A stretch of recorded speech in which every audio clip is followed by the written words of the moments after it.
Shalom Bapak Ibu Saudara yang dikasihi oleh Tuhan kita Yesus Kristus. Dalam Injil Yohanes pasal yang ke-15 ini, Tuhan Yesus memberikan suatu perumpamaan untuk menegaskan bahwa sebagaimana ranting harus berada pada pokoknya, maka kita pun sebagai orang percaya harus tinggal di dalam Kristus dan Kristus tinggal di dalam kita. Dan orang yang tinggal di dalam Tuhan Yesus berarti harus berbuah. Jadi iman tidak sekedar saya mengaku bahwa Yesus adalah Tuhan, tetapi juga suatu kehidupan yang menghasilkan buah. Menghasilkan buah apa? Buah-buah pertobatan. Seperti hidup yang memuliakan Tuhan, hidup sesuai dengan rencana Tuhan. Dan dalam Galatia 5 ayat 22-23 dikatakan bahwa buah roh ialah kasih, sukacita, damai sejahtera, kesabaran, kemurahan, kebaikan, kesetiaan, kelemah lembutan, dan penguasaan diri. Mungkin kita bisa menghafalnya. Sayangnya ayat ini tidak sekedar untuk diingat dan dihafal, melainkan harus nyata dalam tingkah laku kita. Bagaimana kalau orang percaya tidak berbuat?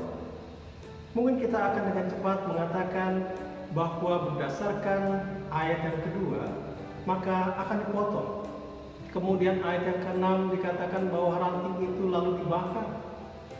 Lalu apakah demikian? Kalau kita memperhatikan dengan teliti ayat yang kedua dan ayat yang ke-6, itu berbicara tentang dua jenis ranting yang sama sekali berbeda. Yang membedakan adalah yang satu hidup di dalam Kristus dan yang lain tidak tinggal di dalam Kristus pada ayat yang ke-6. Dan yang tidak tinggal di dalam Kristus akan menjadi kering dan dibakar. Lalu bagaimana ranting yang tinggal di dalam Yesus tetapi tidak berbuah? Apakah dipotong lalu dibuang dan ditinggalkan? Kita tidak memiliki Allah yang demikian. Kalau kita memiliki tanaman, maka kalau ada tanaman yang sulit untuk tumbuh, sulit untuk berbuah, maka yang kita lakukan adalah tindakan perawatan, tindakan pemeliharaan. Saudara, kata dipotong dan dibersihkan pada ayat yang kedua adalah tindakan pemeliharaan Allah agar ranting itu berbuah dan bahkan berbuah banyak. Sehingga tindakan memotongkan di sini bukan berarti dibuang lalu ditinggalkan. Dalam bahasa Yunani, kata dipotong dituliskan airo, yang artinya diangkat. Saudara, anggur adalah tanaman yang merambat. Anggur tidak pernah dibiarkan tumbuh langsung di atas tanah, sehingga para petani anggur selalu membuat para-para, semacam tiang penopang sebagai media rambat agar tanaman anggur tersebut dapat merambat ke atas. Dan ranting yang berbuah adalah ranting yang merambat pada para-para. Namun ternyata ada kalanya ranting-ranting itu menjalar keluar dari para-para dan jatuh ke bawah, sehingga ranting itu tidak terkena sinar matahari. Itulah penyebab ranting itu tidak berbuah. Oleh karena itu, ranting-ranting yang jatuh ke bawah itu oleh petani anggur akan diangkat ke atas, diangkat kembali ke para-para supaya terkena sinar matahari sehingga dapat menghasilkan buah. Saudara, Tuhan tidak membuang dan memotong ranting yang tidak berbuah. Justru yang Tuhan lakukan adalah mengangkat ranting tersebut supaya dapat berbuah banyak. Inilah tindakan Tuhan dalam merawat dan memelihara umat-Nya. Saudara, ternyata ada orang yang tinggal dan hidup dalam Kristus, namun ketika menjalani imannya ada begitu hambatan sehingga harus ada yang diangkat karena tidak berbuah, dan harus ada yang dibersihkan supaya berbuah banyak. Mungkin kita bertanya, mengapa ada orang Kristen yang tidak berbuah? Saudara, mengapa ada orang Kristen yang tidak berbuah? Karena ada orang yang mengaku Kristen, sekalipun rajin beribadah, rajin mendengarkan firman Tuhan, rajin berdoa, tapi ternyata kehidupannya tidak menghasilkan buah. Kenapa hal ini bisa terjadi? Padahal semuanya sudah oke. Karena ibadahnya hanya rutinitas. Hidup dalam ketakutan dan kekhawatiran akan kebutuhan yang tidak terpenuhi, sehingga melakukan berbagai cara, atau bahkan kalau terpikat akan hawa nafsu dunia. Untuk orang Kristen semacam ini, seperti ini, tindakan Allah yaitu dia akan mengulurkan tangannya dan mengangkat umatnya. Saudara, Daud yang berbuat zina ditegur Allah melalui nabinya, dan Daud menyadari akan kesalahannya, hidupnya dipulihkan. Petrus yang menyangkal Yesus 3 kali, dia menyadari akan kesalahannya. Tuhan mengulurkan tangannya dan mengangkat mereka, dan respon mereka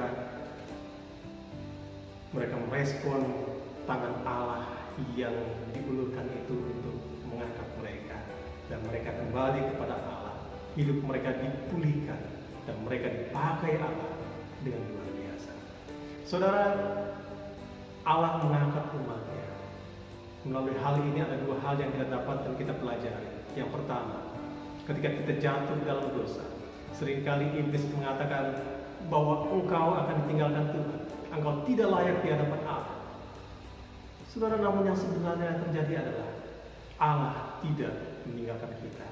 Ia mau mengangkat kita dan memulihkan kita untuk kembali ke dalam kehendak dan rencana. Yang kedua, saat kita lemah, saat kita tidak berdaya karena persoalan yang kita hadapi, mungkin karena usaha kita tidak lancar, karena kesulitan ekonomi, saudara percayalah, ada tangan Tuhan yang diulurkan kepada kita untuk mengangkat kita kembali, sehingga kita diberikan kekuatan yang baru dalam menghadapi setiap tantangan. Saudara, hal yang kedua, tindakan pemeliharaan Allah selain mengangkat adalah juga membersihkan. Mengapa ada orang Kristen yang berbuah tapi buahnya sedikit?